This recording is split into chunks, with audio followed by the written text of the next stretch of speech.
¿Listo? Bueno, les presentaremos este artículo referente a la evaluación de la vacuna BNT 162b2 del COVID-19 en niños menores de 5 años. ¿La Pfizer? Sí, Pfizer. Llamamos a la Pfizer. Vale. Una introducción. ¿Por qué es importante este estudio? Bueno, se necesitan estas vacunas que sean seguras y eficaces contra la enfermedad del coronavirus. Sabemos que aunque el COVID-19 generalmente es leve en niños, a veces se presentan enfermedades graves, hospitalizaciones, efectos posagudos e incluso el síndrome de inflamatorio multisistémico. Este síndrome pues tiene esta clínica, presenta estos síntomas: garganta roja, dolor abdominal, manchas distintas en partes del cuerpo, cambios entre el cuello. Este síndrome es muy grave y puede conducir a la muerte y está asociado mucho al COVID-19. ¿Más pegado? Bueno, en los Estados Unidos las tasas de hospitalización asociadas a COVID en los niños menores de 5 años alcanzan el 14.5 casos por cada 100.000 solamente en enero de 2022 durante el periodo inicial por la variante de Omicron. ¿Sí? Este estudio intenta evaluar lo que es la seguridad, la inmunogenicidad y la eficacia de esta vacuna. Voy a publicar el artículo, ¿verdad? Cuando presente el artículo, digan de qué revista es, ¿no? ¿Qué lo hicieron? ¿Qué institución? ¿Eso alguien trabajó mucho para hacer eso? Se publicó en el British Medical Journal y bueno, los métodos van a responder a la pregunta ¿cuál es el diseño y el objetivo del estudio? El diseño del estudio es un ensayo clínico, lo que quiere decir que la principal variable que se está estudiando es manipulada por el experimentador. Es doble ciego, lo que quiere decir que ni la persona que está recibiendo la posible vacuna o el posible placebo, ni el experimentador saben a quién se le están dando a quién pertenece a qué grupo. Fue aleatorizado, lo que quiere decir que la muestra fue seleccionada a placebo o a vacuna según un programa de computador que generaba números aleatorios y controlado que tenía grupo control, un grupo placebo. Más adelante vamos a ver que por el enfoque del estudio tiene más de un grupo control. Examinó la inmunogenicidad, o sea, la capacidad de la vacuna de generar una respuesta inmunológica medida por medio de anticuerpos, la seguridad y la eficacia, que es la capacidad de la vacuna de evitar la presentación de la enfermedad por COVID-19, de la vacuna de Pfizer contra COVID en niños sanos de 6 meses a 4 años de edad. El artículo describe los hallazgos desde la fase 1 hasta la fase 3. Vamos a ver que es característico de este estudio que la fase 2 y 3 fue fusionada. Estamos hablando de un estudio clínico probando una vacuna, entonces vamos a repasar rápidamente cuáles son las fases de un ensayo clínico para poder estar bien ubicados en los métodos. En la fase 1 pues participan alrededor de 50 personas. ¿Cuál es el objetivo principal de la fase 1? Evaluar cuál es la dosis más adecuada según el riesgo-beneficio. En la fase 2 participan alrededor de 500 personas. ¿Y cuál es el principal objetivo? Evaluar la efectividad del tratamiento comparándolo con un grupo placebo. Y la fase 3 participan miles de personas en diferentes partes del mundo para comparar la efectividad comparada con otros tratamientos o la efectividad a mayor escala. Después de esto se pide una licencia de biológicos ante la FDA. ¿Por qué explico el proceso de Estados Unidos? Porque normalmente después de la aceptación, por así decirlo, o el permiso del PLA, se le da a la empresa. Después de que esto se le da a la empresa, normalmente los organismos latinoamericanos también le dan permiso a las empresas según si la FDA da permiso o no da permiso, porque sabemos que es un organismo bastante riguroso en sus procesos. Entonces, primero, ¿qué hace la FDA? le hace auditoría a los procesos de manufactura y a los procesos de este tipo de ensayo clínico, a los datos de inmunogenicidad y a los datos de seguridad para dar este permiso de comercialización y distribución amplia de la vacuna. Y la fase 4 es la fase de farmacovigilancia, después de que ya está aprobado el BLA y ya está una distribución masiva de la vacuna o del medicamento, se hace un sistema de retroalimentación por el cual los profesionales de la salud pueden reportar los posibles efectos adversos o reacciones adversas a medicamentos que se han presentado ante esta vacuna. Y el sistema, pues para esto se llama VAERS o el BEST, dependiendo de si es del programa de la FDA o del CDC. ¿Cuáles son los procedimientos de la fase 1? Bueno, incluye niños de 6 meses hasta los 4 años de edad. ¿Qué estamos buscando? Una dosis correcta. Entonces vamos a evaluar la seguridad y la inmunogenicidad de la vacuna.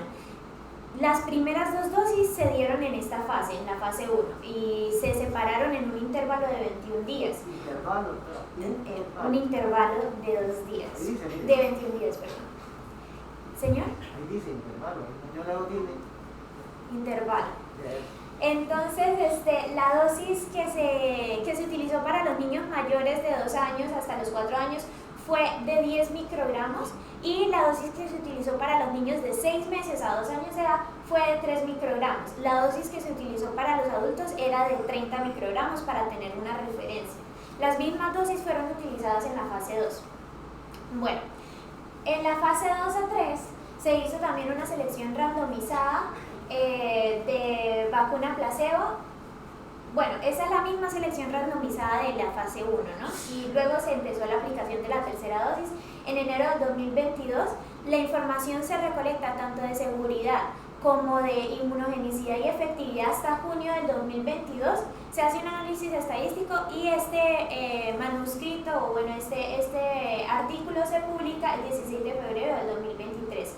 Hay una característica muy especial de la fase 2 a 3 y es que coincidió con el pico de predominancia de la variante Omicron. Entonces había un nuevo reto y una nueva variante que evaluar en esta fase. Bueno, ¿cómo se evaluó la inmunogenicidad? Recordemos que son 3 aspectos que estamos evaluando: la inmunogenicidad, la eficacia de la vacuna y la seguridad de la vacuna. Entonces vamos a evaluar esto según los títulos de anticuerpos. Se recogieron muestras de sangre en diferentes puntos que eran estratégicos, por ejemplo, antes de las primeras 2 dosis para tener un valor basal, luego de la segunda dosis 7 días después, luego en la fase 2 a 3, un mes después de la tercera dosis, y luego vamos a ver por qué se evaluaron después de la tercera dosis si normalmente era un esquema de 2 dosis. Y bueno, compararon los resultados de este grupo con personas de 16 a 25 años. Vemos que en la fase 2-3 también se está haciendo análisis de anticuerpos neutralizantes contra la variante Omicron BA1 o Omicron. Entonces, ¿cómo se evaluó la seguridad? La seguridad, se estaba recogiendo los datos de seguridad 7 días después de las dosis que se dieron, de las primeras 2 dosis, por medio de un diario electrónico que está diseñado para recoger este tipo de datos, que es el eDiary. Los datos de los eventos, esos eran los eventos adversos leves a moderados. Los eventos adversos que eran severos se recolectaron por 6 meses después de la tercera dosis y pues durante todo el periodo de tiempo que sucedió este clinical trial. La eficacia se evaluó por medio de esa fórmula que es 100 por 1 menos la tasa de la enfermedad. Y pues hay algo que resaltar en este ámbito, que de la forma que iban a captar los nuevos casos de COVID, iban a pasar por alto las enfermedades asintomáticas. ¿Por qué? Porque todo niño con una enfermedad aguda se consideraba un posible caso de COVID-19 y se le hacía la PCR, pero pues no se hacían PCRs periódicas, por así decirlo, cada semana para evaluar si de pronto había un caso asintomático. Entonces es la eficacia contra la presentación sintomática de la enfermedad de COVID-19 y se empiezan a recoger los datos de la eficacia después de 7 días de la tercera dosis para darle un chance, por así decirlo, al niño de generar anticuerpos, generar una inmunidad. ¿Cómo se hizo el análisis estadístico? por medio de un enfoque que se llama inmunopuenteo, si se traduce literalmente, o inmunobridging, que básicamente consiste en extrapolar la inmunogenicidad, los resultados de inmunogenicidad que tiene un grupo a otro grupo. En este caso estábamos evaluándolo y comparándolo contra el grupo de 16 a 25 años de edad, que es un grupo que sería un criterio bastante riguroso porque es un grupo joven que es capaz de generar una respuesta de anticuerpos bastante amplia. Entonces, ¿cómo comparamos proporcionalmente ambos grupos? Los comparamos por medio de los GMT. ¿Qué son los GMT? Es la media geométrica de los títulos. Esa es una medida de tendencia central que se utiliza para poder hacer comparables parámetros. Ella se utiliza cuando las variables tienen las siguientes características: cuando crecen de forma exponencial y cuando no tienen distribución normal. Un ejemplo perfecto de una variable en la cual se utilizaría una media geométrica serían los títulos de anticuerpos. Entonces, por eso se utiliza esta medida de tendencia central para poder comparar los dos grupos. Entonces, básicamente el GMT es cuántas veces se multiplicó la cantidad de anticuerpos con respecto a lo basal. Y bueno, ¿cuál era el criterio para decir el inmunobridging o el puente, el estudio de puente es exitoso? Eran dos criterios. Primero uno de GMT y luego el de cero reactividad. El de GMT decía que tenía que ser alrededor del 80% o más del 80% según Pfizer la respuesta de anticuerpos de los niños con respecto a la del grupo al que le estamos comparando, y la FDA decía que tiene que ser más del 100% la respuesta de anticuerpos. Entonces, por ejemplo, sí, eso fue lo que pusieron. La cero respuesta, el criterio de cero respuesta está definido según los anexos del estudio como un aumento del título de más de 4 veces el valor basal de los títulos. Entonces, si había cierta cantidad de anticuerpos contra el COVID, pues se tomaba ese valor basal, pero si no había anticuerpos, pues se tomaba el límite inferior de la cuantificación de la técnica. Entonces, ¿cuál era el criterio como tal? Si era mayor de menos 10 puntos porcentuales con respecto al otro grupo control, que eran los de 16 a 25 años. Si en jóvenes era de 80%, por ejemplo, se esperaba en los niños que si era exitoso fuera más del 70%. Y bueno, acá en esta gráfica vemos los resultados de los titers, las medias geométricas, perdón. Entonces, vamos a ver cuántas veces se multiplicaron los valores de anticuerpos en títulos. Vemos que es alrededor de 1000 veces que se multiplican los anticuerpos, y vemos que sí se están comparando la segunda dosis con la segunda dosis del grupo de 16 a 25 años, y la tercera dosis sí tiene pues más respuesta y es más comparable a la respuesta de la segunda dosis de 16 a 25 años. Por eso fue necesaria una tercera dosis. ¿Cómo se evalúa la eficacia de la vacuna? Ya dijimos cómo era la fórmula. Se calculó después de que hubiera un inmunobridging exitoso. ¿Y cómo es el criterio de eficacia? Simple. Si el límite del intervalo de confianza 95% era mayor el límite inferior era mayor de 30, la vacuna se consideraba efectiva.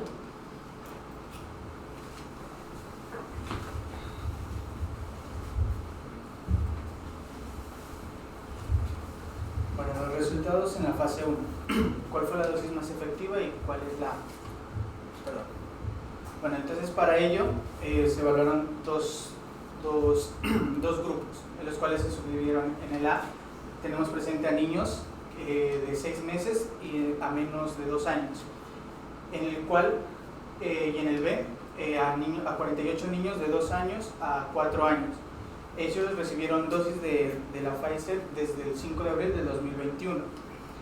Los niños de 6 meses de edad a menos de 2 años recibieron una dosis de 3 microgramos de la Pfizer en las dos dosis, pero no recibieron la de 10 microgramos, lo explico un poquito más adelante. Y los grupos, el grupo de 2 2 años a 4 años de edad, son los 48 niños, se subdividieron al azar en 16 y 32 niños, ya que un niño no fue vacunado debido a que el padre retiró el consentimiento. Entonces se dividieron en 16 niños que recibieron 2 dosis de 3 microgramos y 32 niños que recibieron 2 dosis de 10 microgramos de la vacuna de Pfizer. Las características demográficas de estos niños se basan en que el 59% eran hombres, el 81% eran blancos, eran hombres, el 59%, el 81% blancos y solamente el 6% eran hispanos o latinos. Dentro de la media de edad, los niños de 6 meses a 2 años tienen una mediana de 15.5 meses y los niños de 2 a 4 años tienen una mediana de 3 años. ¿Cuál es la diferencia entre hispano y latino para ellos? El hispano sería como la parte europea y nosotros los latinos. Son blancos. Para los Estados Unidos, hispano es cualquier persona de cualquier raza que hable español, como lengua madre. Así sea negro chucuano, así sea blanco bogotano, así sea indio por allá guaira. Somos hispanos, latinos. No, ahí no veo la diferencia. El problema ya es una categoría cultural por la lengua madre que tenga cada uno. Ya no meten al negro colombiano, chucuano, no lo meten con los negros de allá, afroamericanos. No es racial, es cultural la limitación. Pero no se puede hacer la diferencia entre hispánico y latino. Es que como es autodeclarada, entonces le ponen las dos características en un solo para que no haya confusión.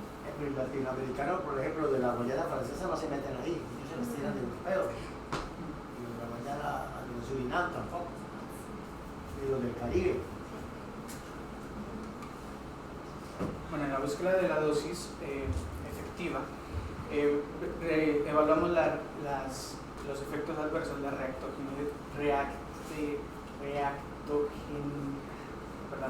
reactogenidad en base a las reacciones locales y a los eventos sistémicos presentes en cada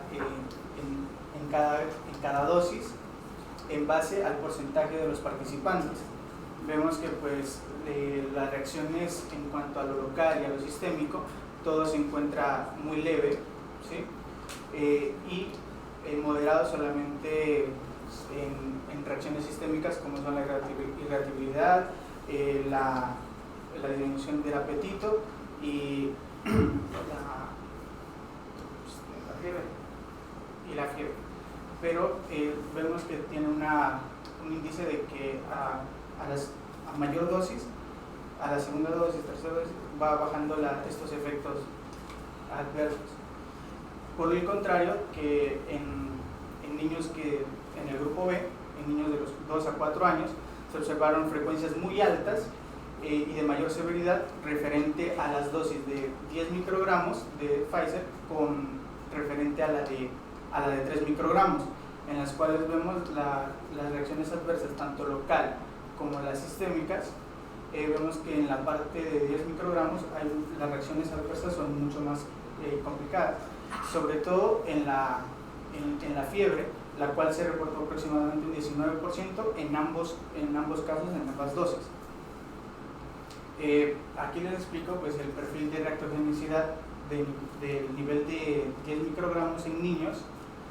No se dio en los niños de 6 meses a 2 años debido a que pues, a la gran diferencia pues, en este estudio de las reacciones adversas. Entonces se omitió hacer ese estudio en los niños de 6 meses a 2 años.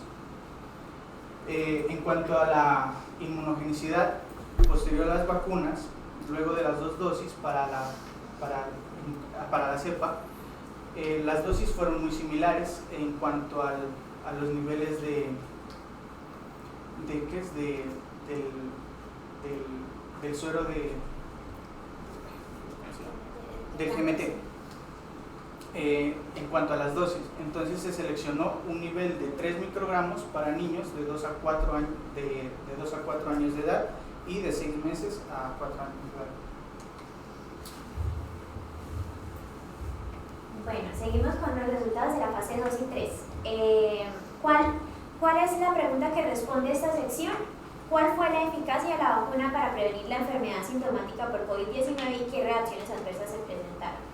Entonces, vemos que hay una disminución bastante amplia en esta fase de qué niños van a recibir la vacuna. Empezamos con 1.700 niños, por ejemplo, de 6 meses a 2 años y terminamos con alrededor de 500 niños o casi 600 niños. 386 niños van a estar en el grupo de la vacuna, 184 niños en el grupo de placebo. De igual forma se está manteniendo más o menos el radio 2:1. ¿Y cuánto tiempo se siguieron recogiendo los datos luego de la tercera dosis? Alrededor de 1.3 meses, 1.4 meses en los niños mayores.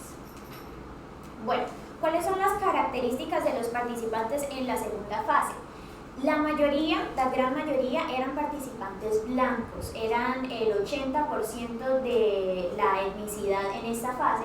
Es algo que pues no es tan bueno porque la mayoría del estudio, o bueno, la mayoría de participantes los aportó los Estados Unidos. Aunque se hizo en Brasil, Finlandia, Polonia y España, el 80% de los participantes viene de los Estados Unidos, entonces se supone que esta tabla de etnicidad debería reflejar el share o la proporción de etnicidades en Estados Unidos. Pero pues no lo refleja. ¿Por qué? Porque mire, acá en la barra del 2020 vemos una tendencia a la baja de la cantidad o el share o el porcentaje de personas blancas y ahorita está alrededor del 60%, menos del 60% de personas blancas, 18.6% de personas latinas y 12.6% de personas negras, siendo que en el estudio solamente 4%, alrededor del 4% son personas negras y personas latinas pues están un poco mejor representadas, pero no están totalmente bien representadas porque son solamente el 13% en este estudio. También, bueno, vamos a ver la situación basal de COVID. 90% era negativo serológicamente y virológicamente al inicio del estudio, entonces pues esos son los datos. El 50% en esta fase eran hombres, el 50% mujeres. ¿Cómo son los resultados de inmunogenicidad? Entonces vemos que en la segunda dosis sí se le hizo el estudio de inmunopuenteo o el estudio puente con respecto al otro grupo de 16-25 años.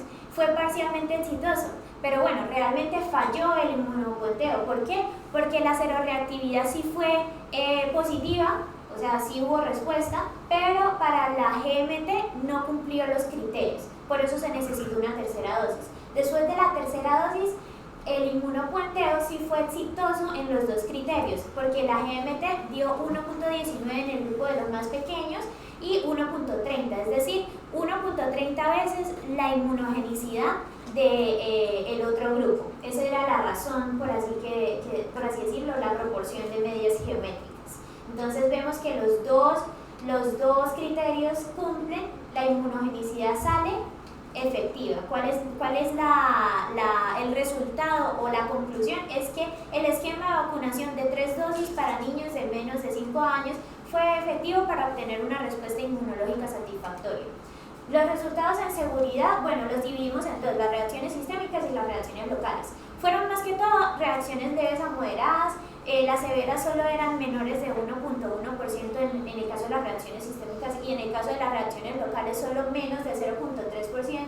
¿Y cuáles eran las reacciones más comunes? El dolor o la tenderness, la ternura del lugar, que estuviera sensible al tacto, la inflamación y el eritema, y en las reacciones sistémicas era irritabilidad en niños más pequeños y fatiga en niños de 2 a 4 años. Algo curioso es que en la variable de la fiebre encontramos que en fiebres mayores de 40 grados encontramos un placebo dentro de los que tuvieron esta reacción adversa.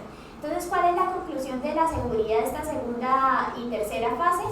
Que el grupo de vacunas tuvo similares resultados de seguridad que el grupo placebo, y también que no hubo reacciones, ellos son bastante enfáticos en que no hubo reacciones que esporádicamente se han atribuido se han atribuido, sea anecdóticamente o por medio de reportes de casos, a miocarditis, pericarditis, parálisis de Bell o eventos tromboembólicos.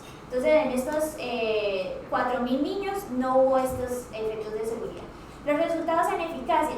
Entonces, pues nosotros acá sacamos las tasas de incidencia.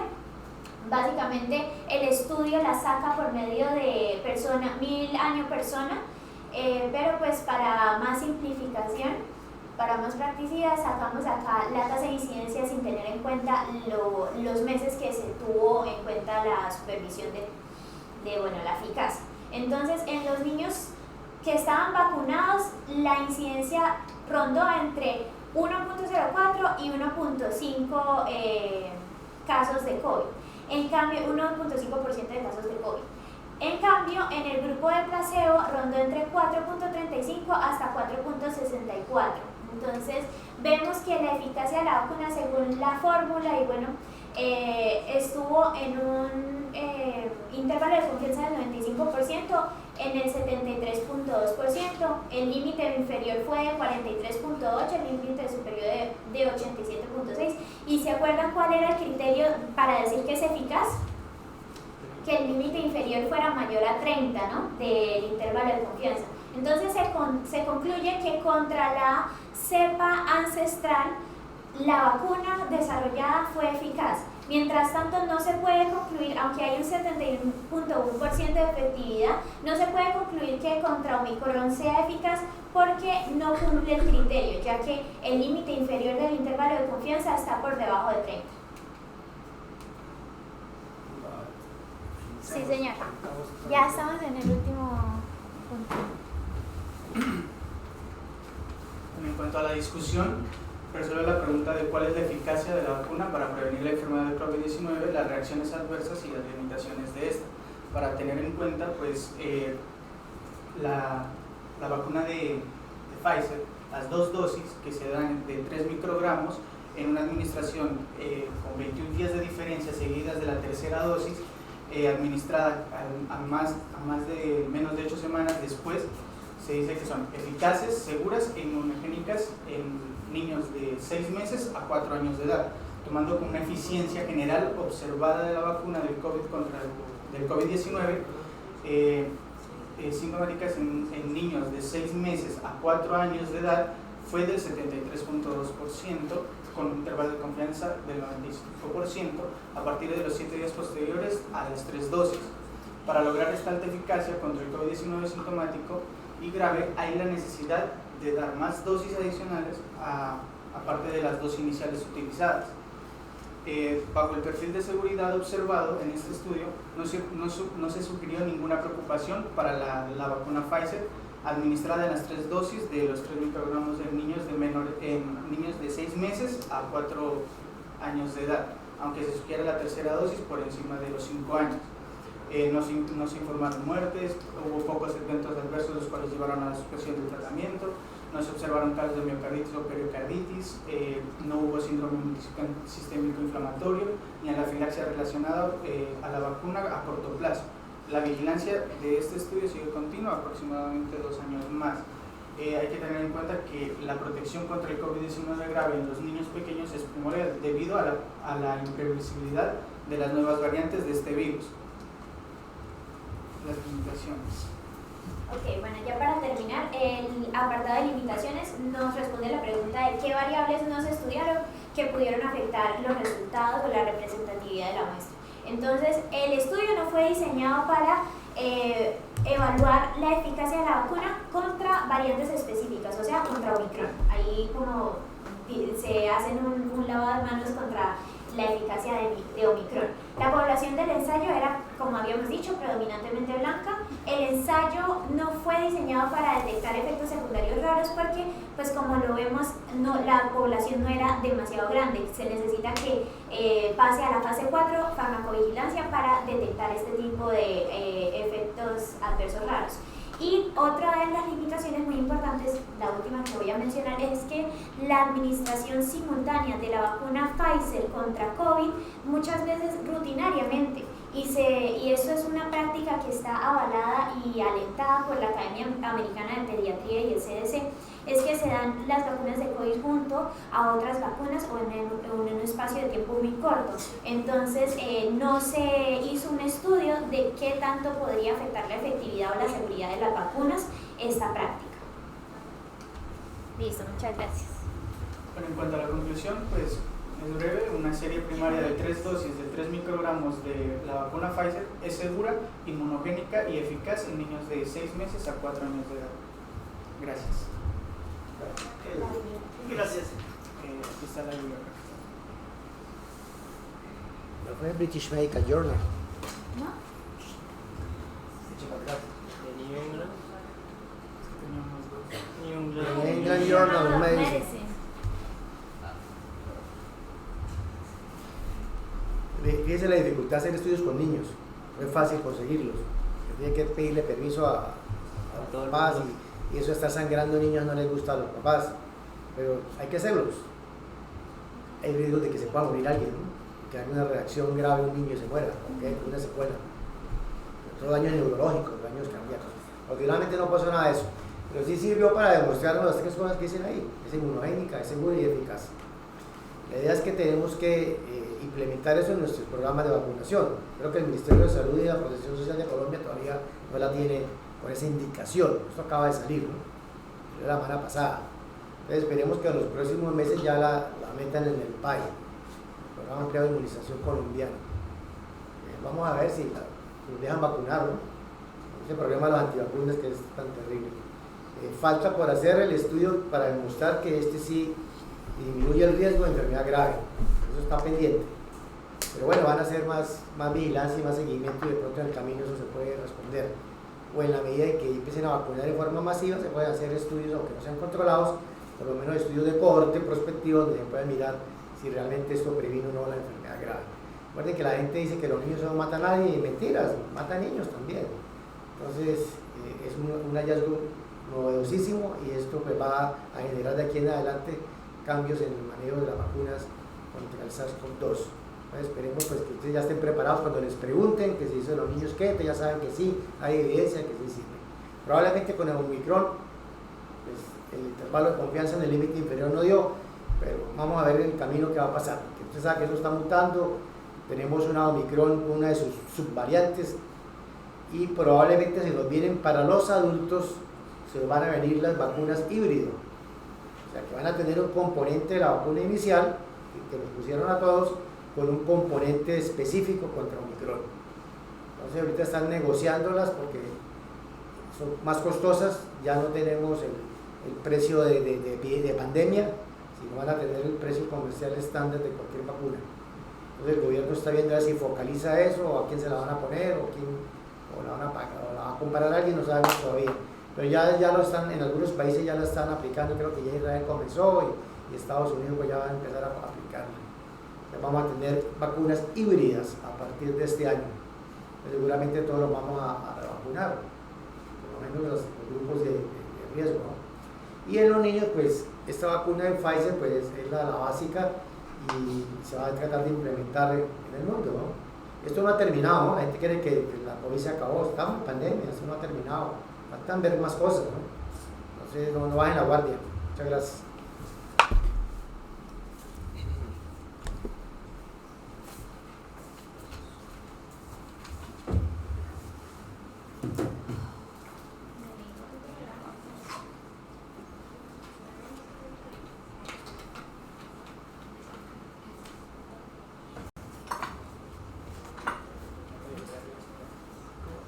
Buenos días.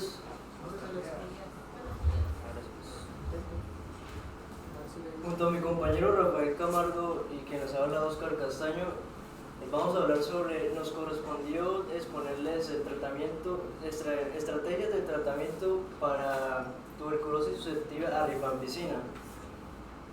Los creadores de este artículo fueron Peyton, Cousin, Zurich y la revista quien lo publicó fue The New England Journal of Medicine. ¿Cuánto? ¿Señor? ¿Cuánto? Fue en el 2000, Hija de febrero del 23. Eso no es viejo, eso es de ahorita. fue hace poquito, sí, Semana pasada. Último. Lo que vamos a abordar dentro de esta exposición va a ser la introducción, método, resultados y la conclusión. La introducción. Durante más de 8 lustros, el tratamiento estándar para tuberculosis ha sido la misma, durante 6 meses con rifampicina y entre otros en su combinación.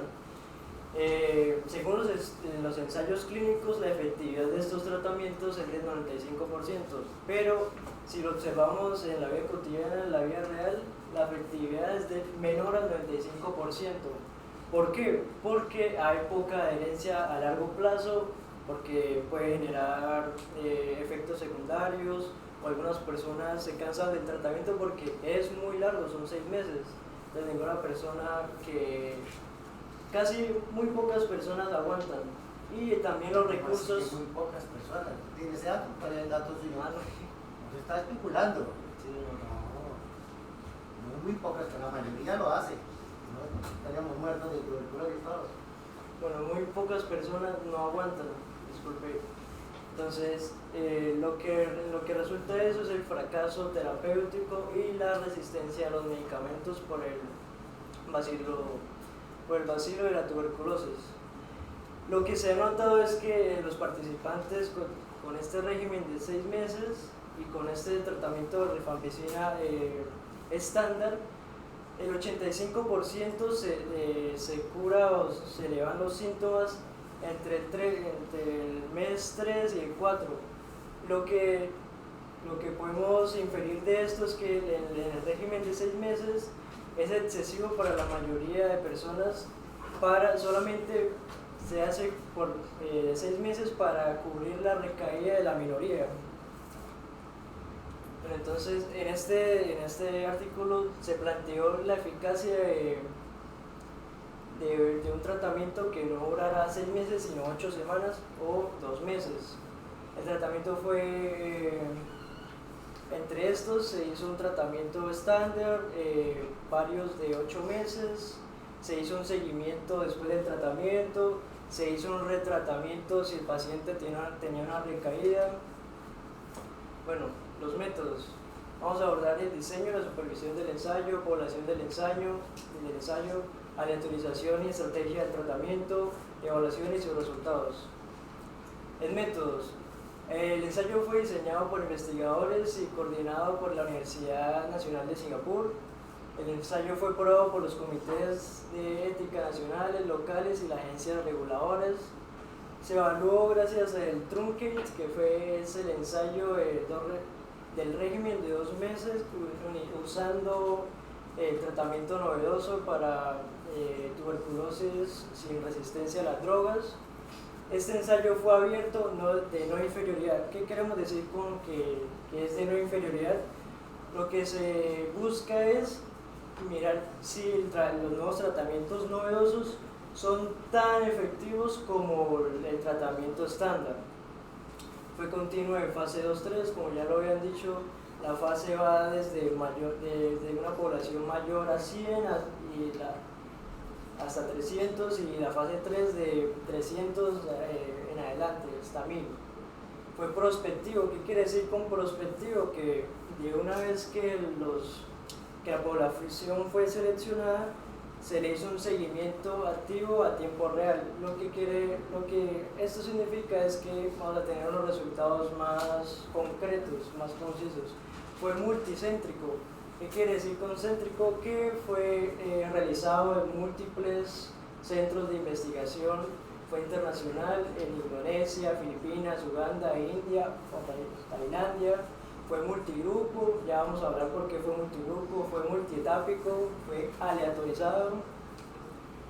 Bueno, dice Sanofi donó rifampicina, Pfizer donó el linezolid, Janssen financió la secuencia de genoma completo.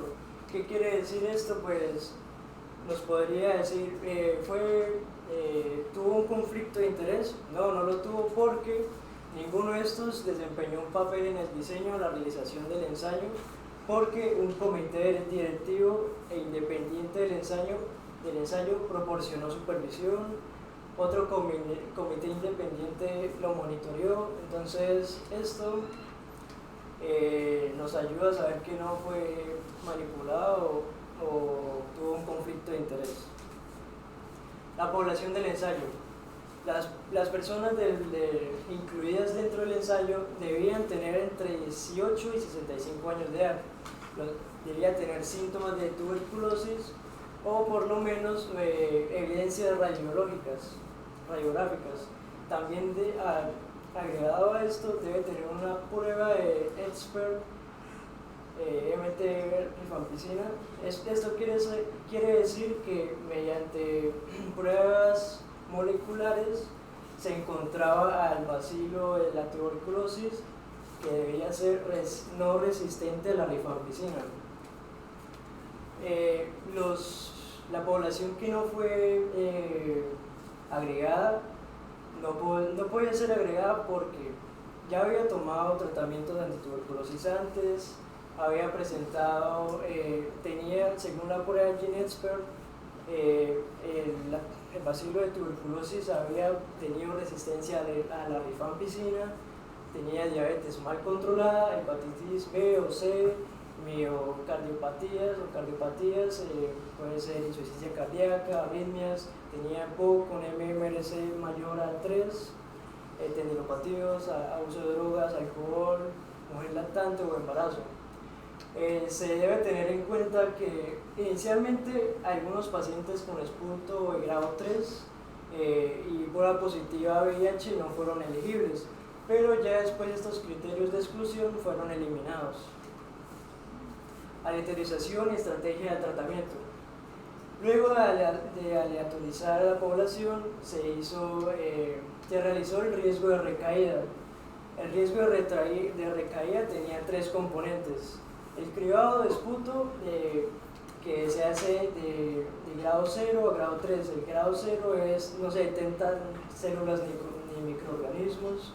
El grado 1 se detectan de 1 a 9 células en el campo de visión microscópica. En el grado 2 se detectan 10 a 99, en el grado 3 más de 100. Entonces, además de eso, se hizo un cribado de caries. ¿Por qué? Porque todo este tratamiento, como es un régimen, van a ser 4 o más fármacos, entonces van a debilitar la inmunidad del paciente y van a debilitar los huesos, entonces van a generar caries. Y también si era positivo o negativo a VIH, entonces de menor riesgo todo era negativo y el cribado de caries era menor a 4 centímetros. De riesgo intermedio fue positivo el esputo, el cribado menor y VIH negativo. Y en el mayor riesgo todo era positivo. Creo que definen como caries. Estamos hablando de los dientes, ¿no? Hablando de todas las... Una mala traducción eso. Ahí sí, no sé. ¿Qué quisieron decir?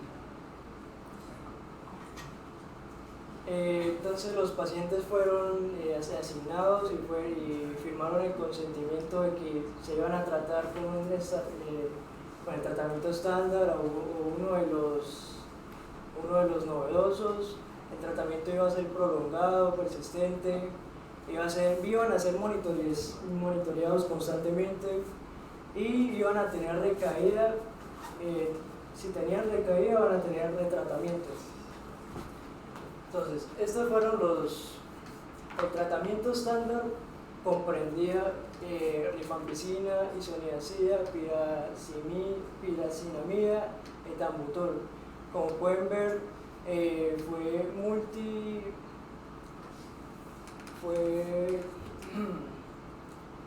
multigrupo y se realizó según el peso corporal de cada uno. Entonces, ese es el tratamiento estándar. El siguiente fueron 4 novedosos: rifampicina, isoniazida, los 4 primeros del estándar más el linezolid, que ese sí fue una dosis para todos. El segundo es el mismo, pero en lugar de linezolid iba a ser clofazimida. Luego de ese cambiaron el etambutol y se reemplazó por la levofloxacina, que era una fluoroquinolona. Entonces isoniazida, piracinamida, rifapentine, linezolid y levofloxacina. Y el último era bedaquilina, isoniazida, piracinamida, etambutol y linezolid. Entonces, si un paciente en la semana 8 dejaba el tratamiento u omitía dosis, se hacía el tratamiento con el régimen extendido. O sea, si el paciente de los métodos novedosos del tratamiento novedoso no cumplía, se le extendía el tratamiento.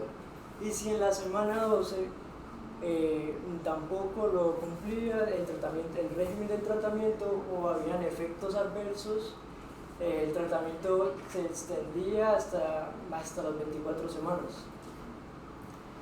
Entonces, ¿qué queremos decir con enfermedad clínica persistente? Que son que no se mejoraron los síntomas ni se disminuyó el frotis, las células en el frotis de sputum. ¿Cómo se evaluaron, cómo se evaluaron la población? Estos se les hacía una visita a la clínica de 1 a 4 veces en la semana 1 a 4 hasta la semana 24 y luego cada 12 semanas hasta la 96, y en la semana 30 se le hacían visitas telefónicas, se le preguntaba que cómo estaba, si le había mejorado los síntomas, bueno, entre otros. Al principio, en la semana 8 y en la semana 96 se le hacían radiografía de tórax para ver cómo iba el tratamiento, si había recaída. Bueno.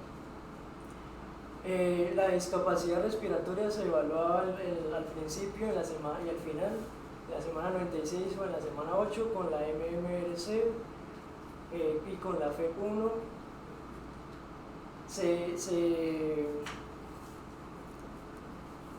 Se pensaba que había una discapacidad si el paciente tenía un grado mayor en la MMRC de 3 y si tenía una FEBI inferior al 50%.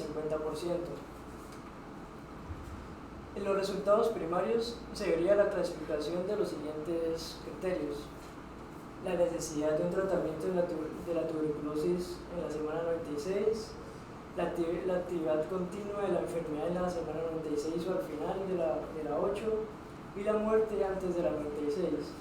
Y los principales resultados secundarios, que son secundarios a la tuberculosis, son el tiempo de tratamiento que se puede extender, las recaídas, los eventos adversos como pueden ser desarrollar enfermedades de la sangre, hematobiliares, metabólicas, gastrointestinales, entre otras, neoplasias y la adquisición de la farmacoresistencia.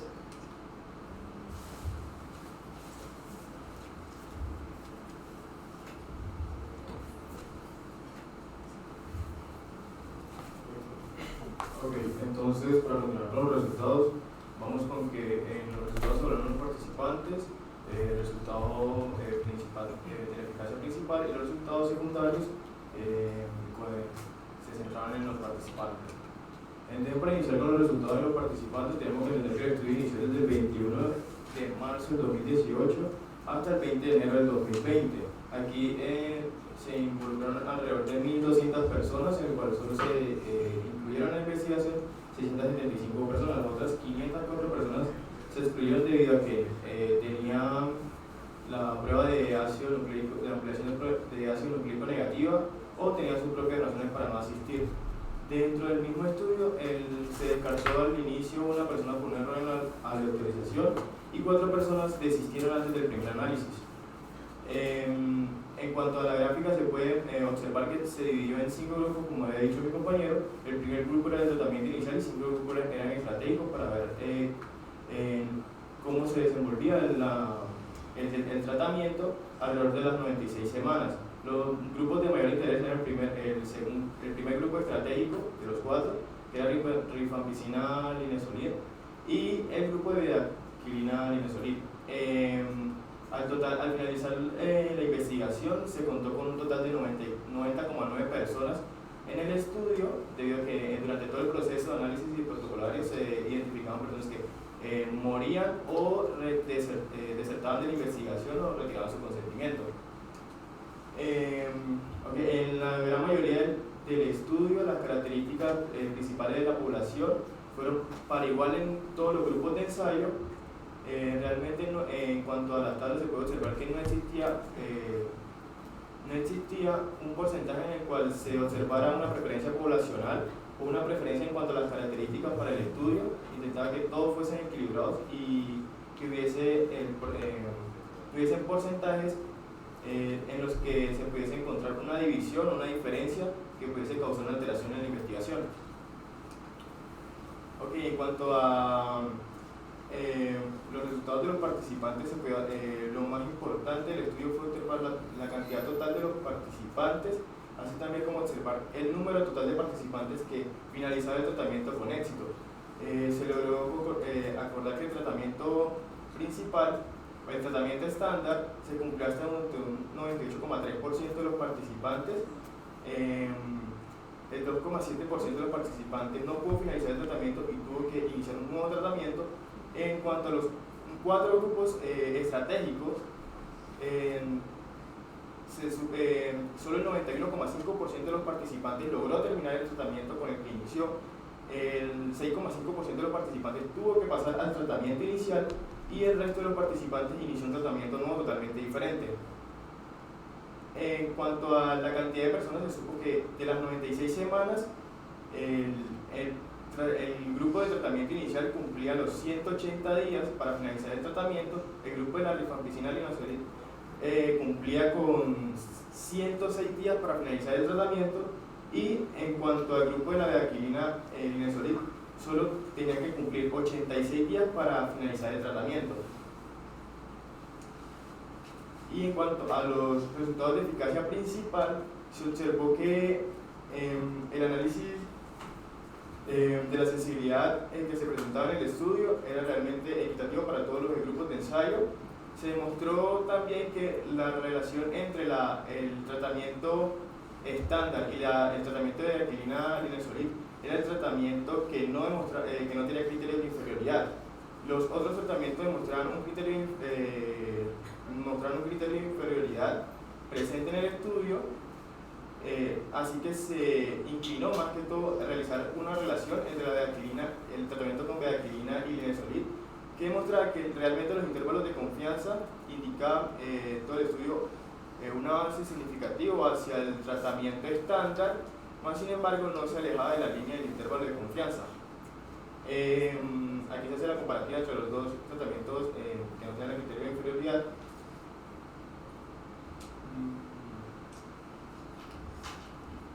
En cuanto a la discusión de todo el tratamiento, se hacía un hincapié en que los resultados del estudio del troncal debe demostrar que un tratamiento en la investigación en el cual se empezaba por 8 semanas, como ha dicho el compañero Oscar, que contenía bedaquilina y linezolid, demostraba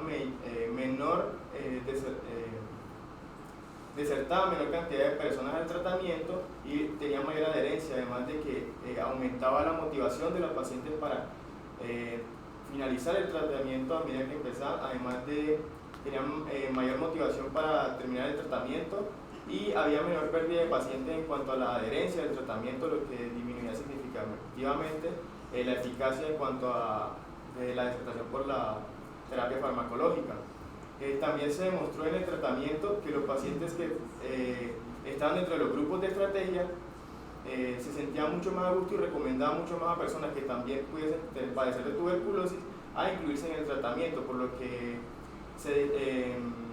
en cuanto a proyectos de promoción y prevención y en cuanto a proyectos que buscaran disminuir los costos, En cuanto a los tratamientos, el tratamiento de Aquilina y Linazolid era mucho más efectivo que el tratamiento estándar y que los otros 4 tratamientos en los 4 grupos en los otros 3 grupos de estrategia. Y esto ya es todo por parte del...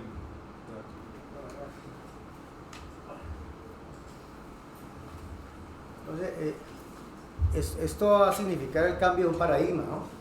Vamos a abandonar los tratamientos que hemos usado durante tanto tiempo. Obviamente que todavía es muy temprano, pero esto ya es un campanazo de alerta. Esos tratamientos tan largos, a la vuelta de 10 años seguramente ya no van a existir. Y con estos medicamentos nuevos, que son bastante seguros, pues vamos a tener mejores resultados seguramente, mayor adherencia y seguramente tasas de curación igualmente buenas. Entonces uno tiene que estar en sintonía con esto, porque estos esquemas actuales, pues como todo esquema que se utiliza en la vida real, tiene unos desempeños mucho menores que cuando se hacen los estudios clínicos. En los estudios clínicos los resultados siempre son mejores que en la vida real. Por supuesto, hay gente que lo está vigilando a uno, hay gente que le está diciendo, está tomando remedio, hay seguimientos, hay una serie de factores que hacen que esto funcione. Además, la gente está interesada, así no sepa si es placebo o droga activa, está interesado en que funcione. También, como es una terapia estándar y en la vida real, pues, la gente no está más, la motivación sí existe, pero no es lo mismo. Eso ya se sabe que todos los estudios ideales de los estudios clínicos no son los mismos en la vida real. Entonces, esta es la tendencia mundial, vamos para tratamientos más cortos, vamos con nuevos medicamentos y esto va a ser en pocos años, espero que esto ya esté funcionando. Y vamos a abandonar estos esquemas larguísimos que estamos utilizando. Recuerden que a los que tienen VIH les damos hasta 9 meses de tratamiento, los que tienen tuberculosis del sistema nervioso nos vamos a 9 meses iniciando y hasta 1 año a veces, y hasta más si tiene tuberculomas. Entonces, esto es un cambio de paradigma y esperemos que sí funcione. ¿Algún comentario, alguna pregunta? ¿Todo claro? Pónganle cariño a los estudios, porque esto van a tener toda la vida que leerlo, esto no va a cambiar así. Los diagramas de Bosque llegaron para quedarse, ¿no? Y las pruebas clínicas no creo que las cambien en mucho tiempo. Eso seguirá funcionando igual, cada día más complejo, cada día más métodos estadísticos, más cosas nuevas. Uno tiene que irse sintonizando e ir aprendiendo en la medida que uno está en esto. Yo cuando empecé a estudiar medicina no había nada de eso, ¿no? Hasta ahora salieron los primeros metaanálisis, por allá a finales de los 80. No existían. Ya había pruebas clínicas, pero eran poquitas. Ahora es el pan nuestro que cada día, todos los días hay que hacer pruebas clínicas. Hemos mejorado, ¿no? Ya la medicina basada en la evidencia es un paradigma en la medicina occidental, por lo menos. Lo que no está basado en la evidencia, pues no es muy confiable, ¿eh? Bueno, los que van a revisar el examen, por favor se quedan, los demás ya se pueden ir.